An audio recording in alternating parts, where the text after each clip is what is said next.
we're limited to the number of Hoosier Racing tires that we can have throughout the course of an event. So when you trouble for Bobby Hamilton Jr. Sorry, Justin.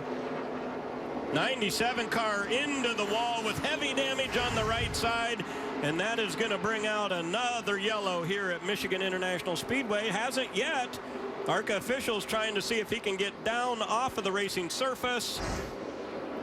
Yeah, normally when a car hits the wall that hard, you're going to see some debris. A lot of times it breaks the brake rotor in that right front, but I'm sure the ARCA officials are checking the racetrack. They don't see anything right now, but definitely some debris on the racetrack.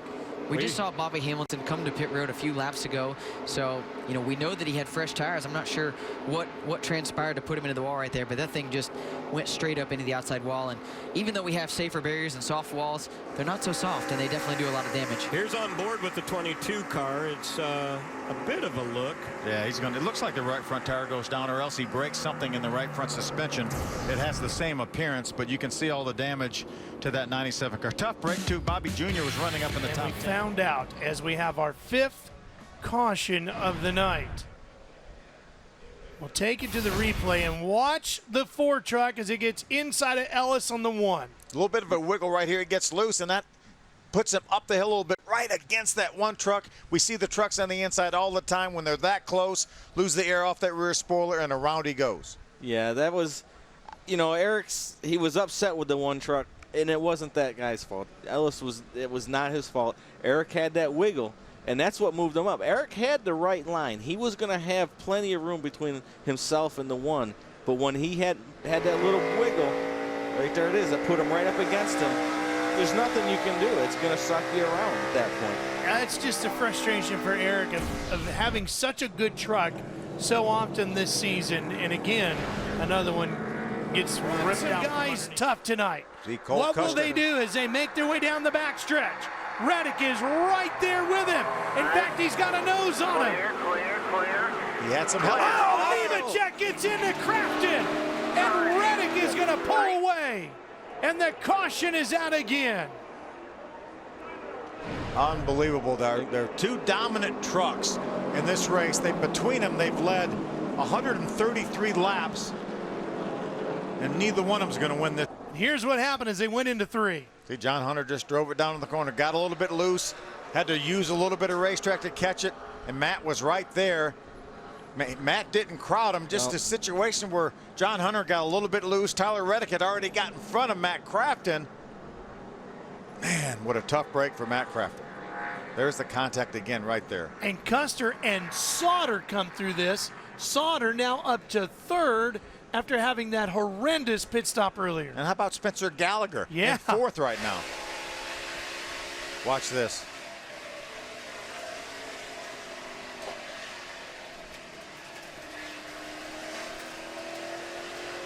That's from Nemechek's view. Now Crafton.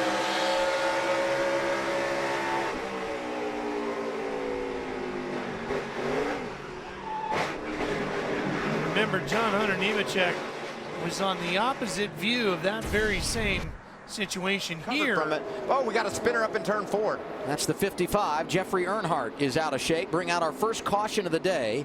It happens at lap 5, and they may not be done yet. Wow, racing for the 22nd spot. You could see it. Lock her down right there. See that door mark on the left side of the number 55. See if somebody gets into his door. No, someone's already been in his door, and that might be why he was wobbling all over the place. Great job of hanging in the gas, though.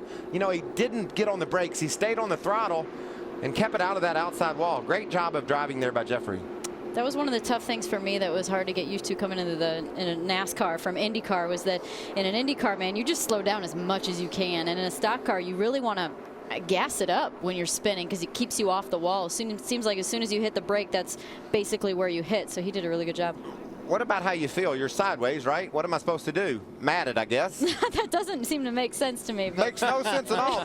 Jeffrey made it work. They repaved this place in 2012. Seems like every year since we come here, we get an early caution. The first today comes out at lap 5. It's courtesy of Jeffrey Earnhardt. Joey Logano leading at Michigan. Turn 3. This will be fun for us to watch, to see what kind of progress these guys on 4 tires. Look at a 3-wide battle for the lead. Car 14. Problems for Hale Conley. Just keep it locked down. Third caution of the West Virginia had restarted in the 17th position.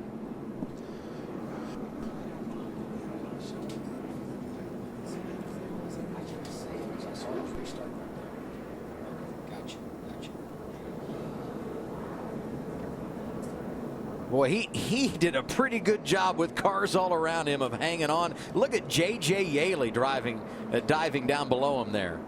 And Danica, you know, I mean, you don't ever give up. You don't ever give up till she's hit the wall and won't go anymore. He was driving his tail off. Absolutely not. Fourth at the time. Yeah, we almost think they didn't get it full the last trip he had made to pit road. More trouble for Joe Gibbs Racing. The rookie, Daniel Suarez, his first trip to Michigan International Speedway, spins out. That's why we're under caution with 23 laps to go. On corner entry, though. That 54 is not done. Oh, got a crash. David Starr involved. Hard hit into the wall. The 55 of Jeffrey Earnhardt, our 7th yellow of the day. All right, that's a shame for Jeffrey Earnhardt. Hard crash for he and David Starr. Looked like the car got up high. I wonder if the car spun and collected him. Oh, and Darrell Wallace Jr. also got a piece of the action. Wow. Brennan gone up high. Bubba was loose on the inside of Brennan. Another car got sideways as well. See if we can see what happens to Starr. He's the black car on the inside.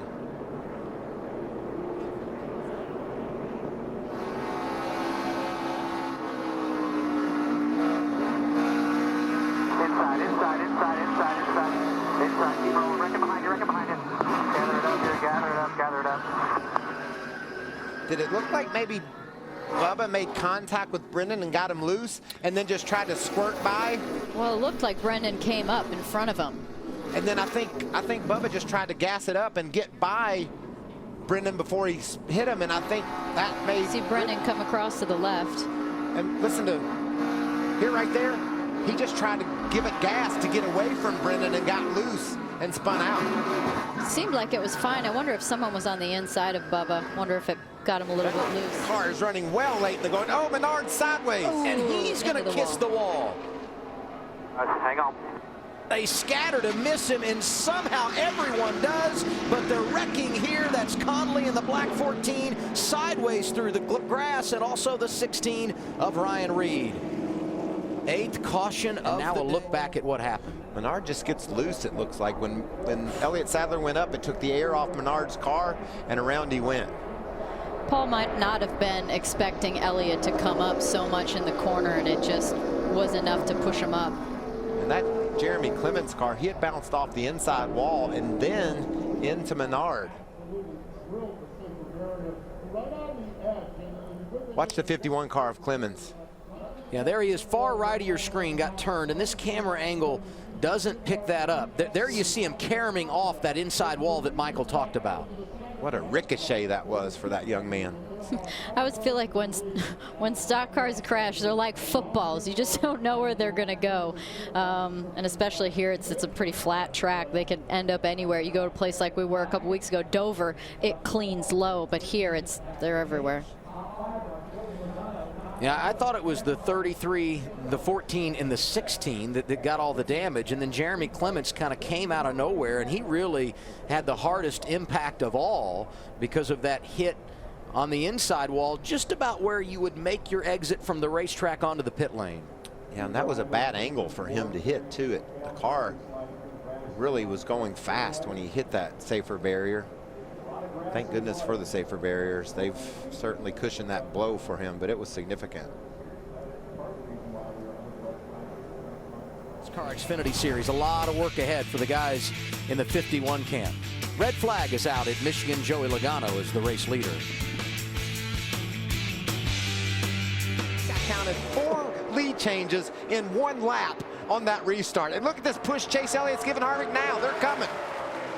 He did shove him, and here comes Harvick to the inside looking for the top spot. A little wiggle, a little contact maybe, and there goes Goes Harvick around. Logano in the wall. Chase Elliott drives through. He's going to lead with 8 laps remaining. They both sailor. How about that? Chase out front. And now our high sense smart move of the race. The drafting help among teammates and then a little contact. But the saves are amazing. Both those cars are skating out of control at 190 miles an hour.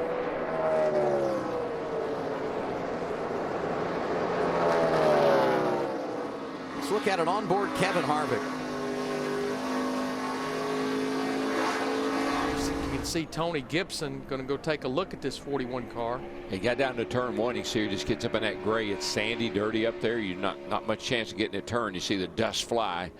And I know it doesn't look that hard on TV, but when he hits this wall at 200+ miles an hour, a lot of damage. Yeah, he pancaked it pretty hard. Here's what Kurt told the crew. Went down in there, was a little twitchier when it turned in, and then it went full lock left. Sorry, car's pretty much ruined. Haven't seen that in a while. That's the car that led the most laps in the last 4 races. Truex restarted 9th. He's now 14th. Kyle Busch got turned right on the front straightaway. We stay green so far, and they're splitting him left and right. There's the car. Yeah, the car is killed, Larry. The right front tire is just, I mean, it's knocked all the way into the engine. Watch the right-hand side of your screen. There's Kyle.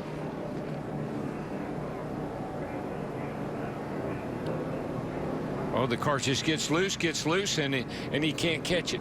He got a little bit loose under his brother there, Kurt. You see him here that gets a little loose, and when it does, it just snaps back to the right. Boy, it just came real close to actually taking his brother Kurt Busch in that red 41 out. Yep. They were battling for 5th place. Here it is in real time. I think that's just a product of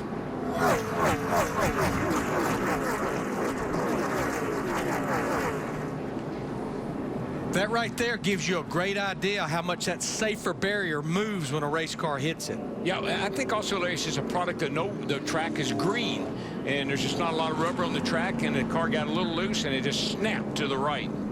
Nothing he could do. And that thing is killed. I'll show you what happened to David Gilliland. Ooh, he might have got some contact right there that sent him up and into the wall. And it's hard contact, too. It did a lot of damage to the right side of that 38 car. Mike Bliss, the other car involved. I tell you, the track just doesn't. It seems like with the sun out right now, the conditions, the cars are all just a little looser than they were earlier when we started this race.